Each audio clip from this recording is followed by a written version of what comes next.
Yashode ರಾಗಿಣಿನ police ಸ್ಟೇಷನಿಂದ ಯಾಕ್ರಿ ಬಿಡಿಸ್ಬೇಕು? ಸ್ವಲ್ಪ ದಿನ ಅವಳು ಅಲ್ಲೇ ಕುಳಿಬೇಕು. ಯಾವುದೇ ಕಾರಣಕ್ಕೂ ಅವಳು ಆಚೆ ಬರಲೇಬಾರದು. ಭಾಮಿನಿ, ಈ ವಿಷಯದಲ್ಲಿ ಎಂಥ ದ್ವೇಷ ಅಲ್ಲ ಕಣೆ. ಯಾರೇ ಪೊಲೀಸ್ ಸ್ಟೇಷನ್ಗೆ ಹೋದ್ರು ನಮ್ಮನೆ ಮರ್ಯಾದೆನೇ ಅಲ್ವಾ ಬೀದಿ ಪಾಲಾಗೋದು? ನಮ್ಮ ಮಾನ ಮರ್ಯಾದೆಲ್ಲ ಬೀದಿ ಪಾಲಾಗತ್ತೆ ಅಂತ ಯೋಚನೆ ಮಾಡ್ತಾ ಕೂತ್ಕೊಂಡ್ರೆ ಆ ಮುದುಕಿ ಆಸ್ತಿ ಕಂಡವ್ರ ಪಾಲಾಗತ್ತೆ. ಆಮೇಲೆ ನಾನು ನೀವಿಬ್ಬರು ಬೀದಿ ಪಾಲಾಗಬೇಕಾಗತ್ತೆ ಅಷ್ಟೇ. ಏನು ನಿನ್ನ ಮಾತಿನ ಅರ್ಥ? ನಾವೇ ಬೀದಿ ಪಾಲಾಗ್ತೀವಿ ರೀ? ಅವಳೇನಾದರೂ ಆಚೆ ಬಂದರೆ ಅವಳು ಅವರಮ್ಮ ಇಬ್ಬರು ಸೇರಿಕೊಂಡು ಏನಾದರೂ ಕಿತಾಪತಿ ಮಾಡಿ ಮುದುಕಿ ಆಸ್ತಿನ ಹೊಡಿತಾರೆ. ಅದಕ್ಕೆ ಇನ್ನಷ್ಟು ದಿನ ಅವಳು ಅಲ್ಲೇ ಕೊಳಿಲಿ. ಅವಳು ಆಚೆ ಬರೋಷ್ಟರಲ್ಲಿ ನಾವೇನಾದರೂ ಪ್ಲ್ಯಾನ್ ಮಾಡಿ ಮುದುಕಿ ಆಸ್ತಿನ ನಮ್ದಾಗಿ ಮಾಡ್ಕೋಬೇಕು.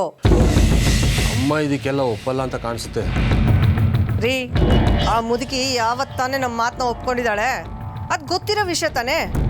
ಆದರೆ ನಾವು ಒಪ್ಪಿಸ್ಬೇಕು. ಈ ಚಾನ್ಸ್ನ ನಾವು ಬಿಡಬಾರ್ದು. ಮಾಲ್ತಿ ಅದಕ್ಕೆ ಸುಮ್ಮನೆ ಇರ್ತಾಳ? ಅವಳು ಮಗಳಿಲ್ದೆ ಪಾಲ್ ಪಾರಿಕತ್ ಮಾಡೋದಕ್ಕೆ ಖಂಡಿತ ಅವಳು ಒಪ್ಪೋದಿಲ್ಲ. ಅವಳು ಹೇಗೆ ಬಗ್ಗಿಸ್ಬೇಕು ಅಂತ ನನಗೆ ಚೆನ್ನಾಗಿ ಗೊತ್ತಿದೆ. ನೀವು ಯಾವಾಗಲೂ ಆಗಲ್ಲ ಅಂತ ಹೇಳಿ ಥರ ಮಾತಾಡ್ತಾ ಇರಬೇಡಿ. ನೋಡಿ, ಬೆಳಿಗ್ಗೆ ಎದ್ದ ತಕ್ಷಣ ಆ ಯಶೋದೆ ಹತ್ರ ಹೋಗಿ ಯಾವುದೇ ಕಾರಣಕ್ಕೂ ರಾಗಿಣಿನ ಪೊಲೀಸ್ ಸ್ಟೇಷನ್ನಿಂದ ಬಿಡಿಸ್ಬೇಡ, ಅವಳು ಅಲ್ಲೇ ಕೊಳಿಲಿ ಅಂತ ಕಂಪ್ಲೇಂಟ್ ಕೊಟ್ಬಿಟ್ಟು ಬಾ ಅಂತ ಹೇಳಿ. ಅಲ್ಲ ಭಾಮಿನಿ, ಅವಳು ಮನಸ್ಸಲ್ಲಿ ಏನಿದೆಯೇನೋ. ಅವಳು ರಾಗಿಣಿನ ಬಿಡಿಸ್ಬೇಕು ಅಂತ ಅಂದ್ಕೊಂಡಿದ್ರೆ ನಾನು ಕಲ್ಲಾಕ್ದಾಗಲ್ವಾ? ಆ ಯಶೋದೆ ರಾಗಿಣಿನ ಬಿಡಿಸ್ಲಿ ಅಂತ ನಾವು ಸುಮ್ಮನೆ ನೋಡ್ತಾ ಕೂತಿದ್ರೆ ನಮ್ಮ ತಲೆ ಮೇಲೆ ನಾವು ಕಲ್ಲು ಹಾಕೊಂಡಾಗತ್ತೆ. ಸುಮ್ಮನೆ ನಾನು ಹೇಳಿದಷ್ಟೇ ಕೇಳಿ, ಅವಳನ್ನ ಬಿಡಿಸ್ಬೇಡ ಅಂತ ಹೇಳಿ. ಅವಳು ರಾಗಿಣಿನ ಬಿಡಿಸ್ತಾಳೆ ಅಂತ ನಿಂಗೇನು ಗ್ಯಾರಂಟಿ? ರೀ, ಯಶೋದೆ ಅಮ್ಮ ಮಗಳು ವಿರೋಧ ಕಟ್ಕೊಳ್ಳೋಷ್ಟು ಗಟ್ಟಿ ಹೆಂಗಸು ಅಂತ ನಿಮ್ಗೆ ಯಾವತ್ತಾದರೂ ಅನಿಸಿದೆಯಾ? ಇವಳೇನಾದರೂ ಅವಳನ್ನ ಬಿಡಿಸ್ಲಿಲ್ಲ ಅಂದರೆ ಮಾಲ್ತಿ ಸುಮ್ಮನೆ ಇರ್ತಾಳ? ಯಶೋದೆ ಜನ್ಮನ ಜಾಲಾಡ್ಸ್ಬಿಡ್ತಾಳಷ್ಟೇ. ಯಶೋದೆ ಜೀವನ ಪೂರ್ತಿ ಮಾಲ್ತಿ ಕೈ ಕೆಳಗೆ ಸೊಸೆಯಾಗಿ ಹೇಗಬೇಕು. ಒಂದು ವೇಳೆ ಅವಳೇನಾದರೂ ಬಿಡಿಸ್ಲಿಲ್ಲ ಅಂದರೆ ಮಾಲ್ತಿ ಯಶೋದೆ ಜೀವನನ ನರಕ ಮಾಡಿಬಿಡ್ತಾಳೆ. ಎಲ್ಲ ಗೊತ್ತಿದ್ದು ರಾಗಿಣಿನ ಬಿಡಿಸ್ಬೇಡ ಅಂತ ಹೇಳೋದು ಚೆನ್ನಾಗಿರೋದಿಲ್ಲ. ಯಾಕ್ರಿ ಚೆನ್ನಾಗಿರಲ್ಲ? ಈ ಮನೇಲಿ ಆ ಮುದುಕಿನ ಬಿಟ್ಟರೆ ದೊಡ್ಡವರು ಅಂತ ಇರೋದು ನೀವೇನೆ. ನಿಮಗೆ ಮಾತಾಡೋಕ್ಕೆ, ನಿರ್ಧಾರ ತಗೊಳ್ಳೋಕ್ಕೆ ಎಲ್ಲ ಹಕ್ಕಿದೆ. ಮೊದಲು ನಮಗನ್ಸ್ಬೇಕು ನಾವು ದೊಡ್ಡವರು ಅಂತ, ಆಮೇಲೆ ಮಿಕ್ಕವ್ರಿಗೆ ಅನ್ಸತ್ತೆ. ಆದರೆ ನಿಮ್ಗೆ ಯಾವತ್ತೂ ಹಾಗೆ ಅನಿಸ್ಲೇ ಇಲ್ವಲ್ಲ? ನೀವೆಲ್ಲರ ಹತ್ರ ಒಳ್ಳೆಯವರಾಗಿರ್ಬೇಕು, ನಾನು ಕೆಟ್ಟವಳಾಗಬೇಕು. ಆಯಿತು ಬಿಡಿ, ಯಾರಿಗೇನು ಮಾಡಬೇಕು ಅಂತ ನನಗೆ ಚೆನ್ನಾಗಿ ಗೊತ್ತಿದೆ. ಅಮ್ಮ ಮಾರಾಯ್ತಿ, ನೀನು ಏನು ಬೇಕಾದರೂ ಮಾಡ್ಕೋ. ಬೆಳಗ್ಗೆಯಿಂದ ನನಗೆ ಸಾಕಾಗೋಗಿದೆ. ಆ ರಾಗಿಣಿ ಜೈಲಿಂದ ಬಿಡುಗಡೆ ಆಗ್ತಾವಳೇನೋ ಗೊತ್ತಿಲ್ಲ, ಆದರೆ ನಾನು ಯಾವಾಗ ಈ ಜೈಲಿಂದ ಬಿಡುಗಡೆ ಆಗ್ತೀನಿ ಏನೋ ಗೊತ್ತಿಲ್ಲ. ನೋಡೋ, ನಾನು ಈ ನಿದ್ದೆ ಬರ್ತಾಯಿದೆ, ನನ್ನ ಪಾಡಿ ನಾನು ಬಿಟ್ಬಿಡು. ರೀ,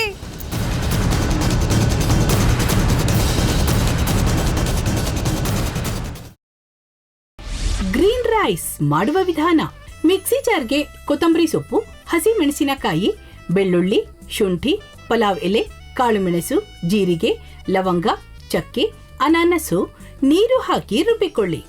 ಒಂದು ಪ್ಯಾನ್ಗೆ ಎಣ್ಣೆ ಹಾಕಿ ಅದು ಕಾದ ಮೇಲೆ ಜೀರಿಗೆ, ಈರುಳ್ಳಿ, ಕರಿಬೇವು ಹಾಕಿ ಹುರಿದು ರುಬ್ಬಿದ ಮಸಾಲ, ಉಪ್ಪು, ಅನ್ನ ಹಾಕಿ ಮಿಕ್ಸ್ ಮಾಡಿ. ಒಂದು ಚಿಕ್ಕ ಪ್ಯಾನ್ಗೆ ತುಪ್ಪ, ದ್ರಾಕ್ಷಿ, ಗೋಡಂಬಿ ಹಾಕಿ ಹುರಿದು ಕಲಸಿದರೆ ಗ್ರೀನ್ ರೈಸ್ ಸವಿಯಲು ಸಿದ್ಧ. ಅವಳು ಕೇಳೋ ಹಾಗಿದ್ದಿದ್ರೆ ಎಲ್ಲ ಯಾವತ್ತೋ ಸರಿ ಹೋಗ್ತಾ ಇತ್ತು.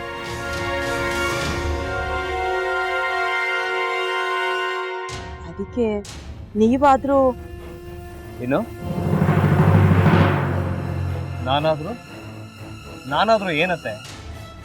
ಅವಳ ಹತ್ರ ಬಂದು ನೀನು ಸೋಲೋದು ಬೇಡ, ನಾನೇ ಸೋಲ್ತೀನಿ, ನೀನು ನಮ್ಮ ತಂದೆಗೆ ಅವಮಾನ ಮಾಡಿದ್ರು ಪರವಾಗಿಲ್ಲ, ದಯವಿಟ್ಟು ಮನೆಗೆ ಬಾ ಅಂತ ಬೇಡ್ಕೋಬೇಕಾ? ಹಾಗೆಲ್ಲ ಅಳಿ ಅಂದ್ರೆ ಸಂಸಾರ ಅಂದಮೇಲೆ ಇಂಥದೆಲ್ಲ ಏನಾದ್ರೂ ಒಂದು ಇದ್ದೇ ಇರುತ್ತೆ. ಹೋರಾಟ ಮಾಡಿದ್ಲು.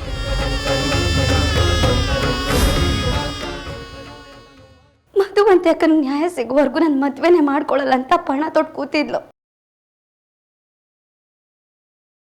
ನಿನ್ನ ಪ್ರಾಣನೇ ಇಟ್ಕೊಂಡಿದ್ಲು ಕಣ ಅಕ್ಕ.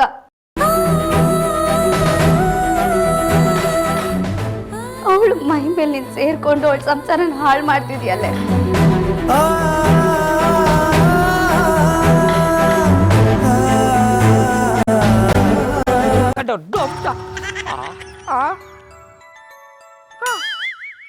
ಇದ್ಯಾವುದಪ್ಪ ಹೊಸ ನಂಬರಿಂದ ಫೋನ್ ಬರ್ತದೆ.